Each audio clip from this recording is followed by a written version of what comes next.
और गढ़वा विधायक सत्येंद्र नाथ तिवारी ने कहा है कि भले ही निकाय चुनाव दलगत नहीं हो रहे हैं, लेकिन बीजेपी समर्थित प्रत्याशी बाजी मारेंगे। और उन्होंने ये भी कहा है कि बागी होकर के चुनाव लड़ रहे अलखनाथ पांडे के खिलाफ सख्त कार्रवाई की जाएगी। मौके पर उन्होंने एक बार फिर से पूर्व मंत्री मिथिलेश ठाकुर पर जमकर निशाना साधा है। दलों से कहीं ज्यादा दो व्यक्तियों के बीच नाक की लड़ाई बनकर उभरी है। और हमारे साथ इस वक्त बातचीत करने के लिए यहाँ के स्थानीय विधायक सत्येंद्र नाथ तिवारी, बीजेपी के वरिष्ठ नेता मौजूद हैं।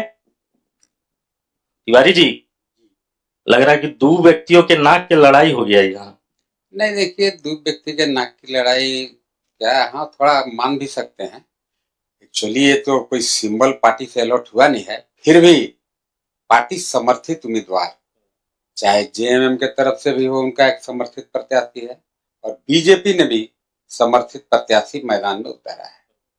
अब लड़ाई देखिए, ये दो व्यक्ति के नाक की बात इसलिए आपको लग रहा है क्योंकि गढ़वा देखिए शांति, अमन, चैन प्रिय लोग यहाँ रहते हैं। मोस्टली व्यवसायी लोग हैं या किसान भी अगर नगर पंचायत में आते हैं, वो सभी शांति चाहते हैं।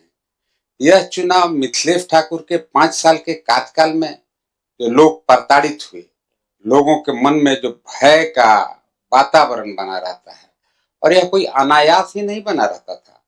आज आप पता करिए, करीब 200 एकड़ जमीन यहाँ के पूर्व मंत्री जी मिथिलेश ठाकुर जी ने गरीबों का जमीन जबरदस्ती लिखवा लिया, या सरकारी जमीन का धौंस दिखा करके, रजिस्टर 2 में टेम्परिंग करके, छेड़छाड़ करके, सीओ को मिला करके, एसी को मिला करके वह जमीन अपने नाम पर या अपने भाई के नाम पर माल बनवाने का काम किया है। शहर की सरकार में इस बार क्या लग रहा है, बीजेपी का दबदबा रहेगा?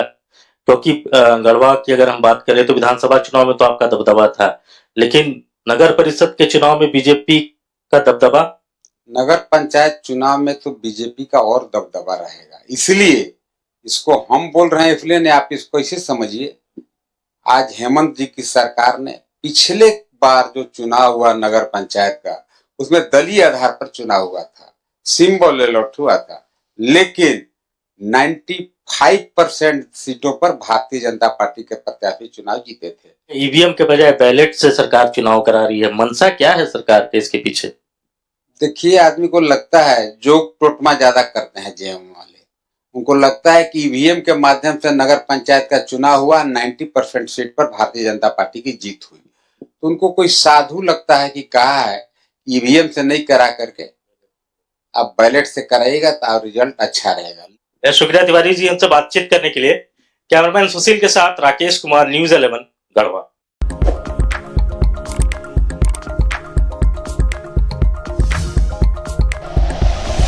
Like and share videos, subscribe करें हमारा चैनल और प्रेस करें बेल आइकॉन। न्यूज़ 11 भारत, सच है तो दिखेगा।